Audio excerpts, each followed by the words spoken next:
Assalamualaikum teman-teman. Perkenalkan, saya Yuwana Amri Rosyadan dengan NIM 215211227. Saya dari kelas MBS 1G. Di sini kita akan membahas tentang kebijakan fiskal. Oke teman-teman, yang akan kita bahas bersama adalah yang pertama, apa itu kebijakan fiskal? Lalu yang kedua, apa tujuan dari kebijakan fiskal? Yang ketiga, bagaimana sih kebijakan fiskal dalam sejarah Islam? Lalu yang terakhir adalah bagaimana kebijakan fiskal dalam konteks ekonomi Islam. Oke teman-teman, langsung saja kita ke materi yang pertama ya. Apa itu kebijakan fiskal? Kebijakan fiskal merupakan suatu kebijakan ekonomi yang digunakan pemerintah untuk mengolah atau mengarahkan perekonomian ke kondisi yang lebih baik atau yang diinginkan dengan cara mengubah penerimaan dan pengeluaran. Kebijakan fiskal juga merupakan kebijakan ekonomi makro yang implementasinya melalui penyusunan anggaran pemerintah atau yang biasa disebut dengan anggaran pendapatan dan belanja negara atau APBN. Nah, pada intinya kebijakan fiskal itu merupakan kebijakan pemerintah terkait tentang penerimaan dan pengeluaran pemerintah. Pada kebijakan fiskal, terdapat dua hal penting, yaitu pemasukan dan pengeluaran. Keduanya memiliki indikator yang berbeda-beda. Oke teman-teman, yang termasuk dalam indikator pemasukan negara adalah yang pertama, penerimaan pajak. Pajak merupakan bagian yang tak terpisahkan pada kebijakan fiskal, karena pajak merupakan kontributor terbesar dalam anggaran pendapatan dan belanja negara atau APBN. Selain itu, pajak merupakan instrumen fiskal yang sangat efektif dalam mengarahkan perekonomian. Yang kedua adalah kredit likuiditas bank sentral. Kredit ini untuk meningkatkan koordinasi kebijakan dengan pemerintah dan instansi terkait untuk mendorong pertumbuhan ekonomi. Yang ketiga adalah pinjaman atau obligasi dalam negeri. Dalam realisasi APBN, penerimaan negara selalu lebih kecil dibandingkan belanja negara. Hal ini menyebabkan terjadinya defisit pada APBN. Karena itu, pemerintah mencari sumber pembiayaan lain yang bisa dimanfaatkan. Pembiayaan APBN dengan menggunakan instrumen utang merupakan hal yang lazim dalam pengelolaan keuangan negara. Dalam APBN, sumber pembiayaan melalui utang dapat diperoleh dari pinjaman luar negeri, pinjaman dalam negeri, maupun penerbitan surat utang. Dan yang terakhir adalah pinjaman atau hutang luar negeri. Pinjaman luar negeri biasanya digunakan untuk membiayai defisit anggaran pendapatan dan belanja negara atau APBN, mendanai kegiatan prioritas kementerian atau kelembagaan, lalu untuk mengelola portofolio utang, diterus pinjamkan kepada pemerintah daerah, diterus pinjamkan kepada BUMN, dan dihibahkan kepada pemerintah daerah. Lalu, yang termasuk dalam indikator pengeluaran negara ada 3, yaitu 1. Belanja barang dan jasa. Belanja barang dan jasa adalah pengeluaran untuk menampung pembelian barang atau jasa yang habis pakai untuk memproduksi barang atau jasa yang dipasarkan maupun yang tidak dipasarkan, dan pengadaan barang yang dimaksudkan untuk diserahkan ataupun dijual kepada masyarakat atau pemerintah daerah. Indikator yang kedua adalah gaji pegawai. Gaji ini adalah sebagai bala jasa dan penghargaan atas prestasi kerja pegawai negeri yang bersangkutan. Indikator yang ketiga adalah transfer payment atau subsidi. Transfer payment adalah pengeluaran pemerintah yang bukan merupakan pengeluaran terhadap pembayaran barang atau jasa pada tahun ini, melainkan diambil dari sebagian pendapatan nasional tahun lalu. Contoh transfer payment adalah bantuan langsung sementara masyarakat atau BLSM, tunjangan pensiunan, dan beasiswa. Jenis kebijakan fiskal. Dari segi teoritis, kebijakan fiskal dibagi menjadi 3. Yang pertama adalah kebijakan fiskal fungsional.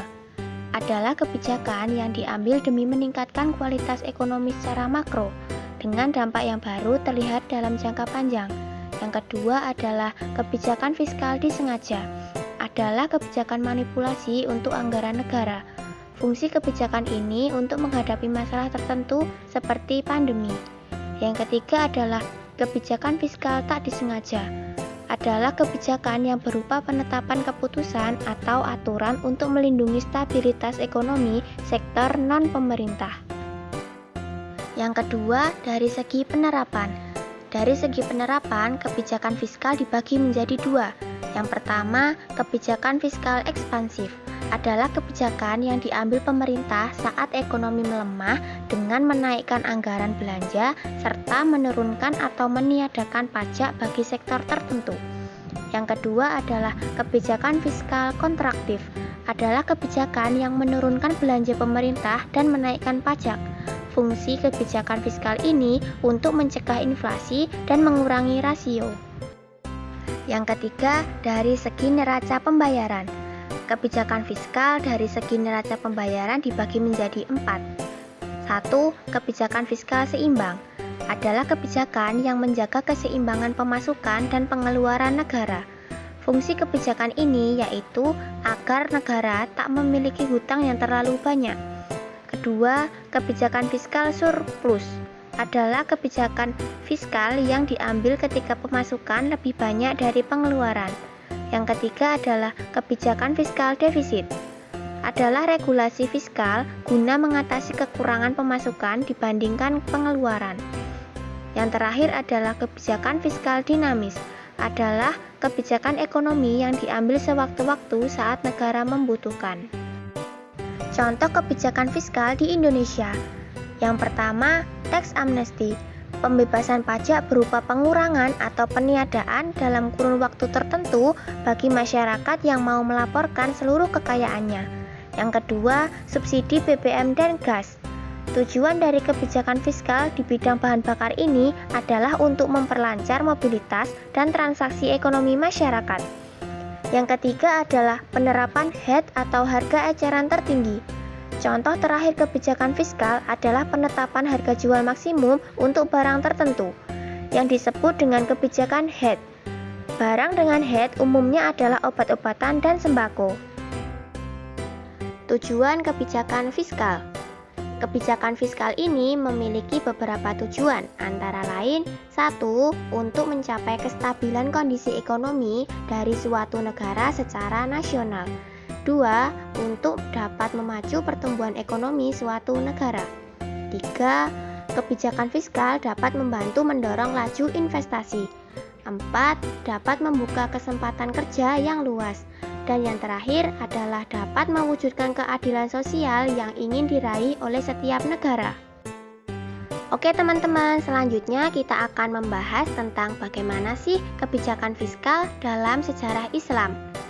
Instrumen kebijakan fiskal di awal pemerintahan Islam adalah sebagai berikut. Yang pertama, peningkatan pendapatan nasional dan tingkat partisipasi kerja. Sebagai pemimpin, Rasulullah telah memiliki langkah-langkah perencanaan untuk memulai intensifikasi pembangunan masyarakat. Ukhuwah Islamiyah, persaudaraan sesama muslim antara golongan muhajirin dan ansor dijadikan kunci oleh Rasulullah untuk meningkatkan pendapatan nasional.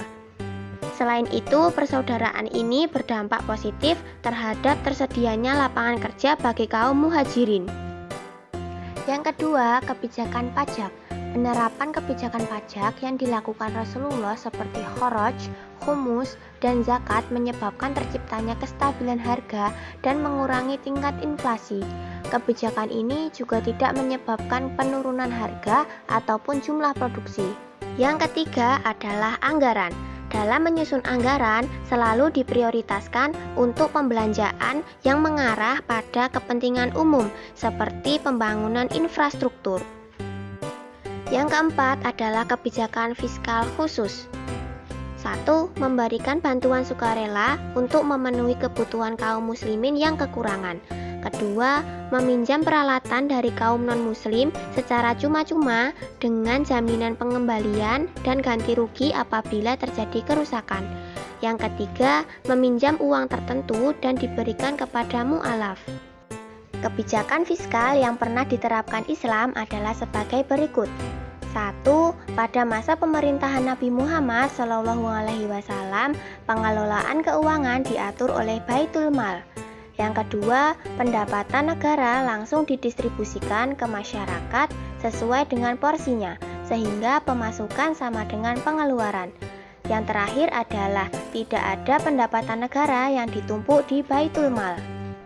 Kebijakan fiskal dalam ekonomi Islam. Yang pertama, kebijakan fiskal dalam ekonomi Islam berfokus pada pilihan berbagai instrumen kebijakan perpajakan dan pola pembelanjaan negara. Yang kedua, kebijakan fiskal ini merupakan cara yang berbeda dalam menaikkan dan membelanjakan anggaran. Yang ketiga, tujuan kebijakan fiskal dalam ekonomi Islam adalah terpenuhi kesejahteraan material maupun spiritual. Yang terakhir adalah Al-Quran dan As-Sunnah memiliki panduan-panduan dalam kebijakan fiskal Islam, seperti tidak menyukai pembelanjaan yang tidak terkendali atau israf yang artinya berlebih-lebihan. Kebijakan fiskal dalam ekonomi Islam memiliki 4 instrumen. Yang pertama adalah zakat. Zakat adalah bagian tertentu dari harta yang wajib dikeluarkan oleh setiap muslim apabila telah mencapai syarat yang ditetapkan. Yang kedua adalah infak. Infak adalah mengeluarkan sebagian harta atau pendapatan atau penghasilan untuk suatu kepentingan yang diperintahkan dalam ajaran Islam. Yang ketiga adalah sedekah. Sedekah adalah pemberian seorang muslim kepada orang lain secara sukarela dan ikhlas tanpa dibatasi oleh waktu dan jumlah tertentu.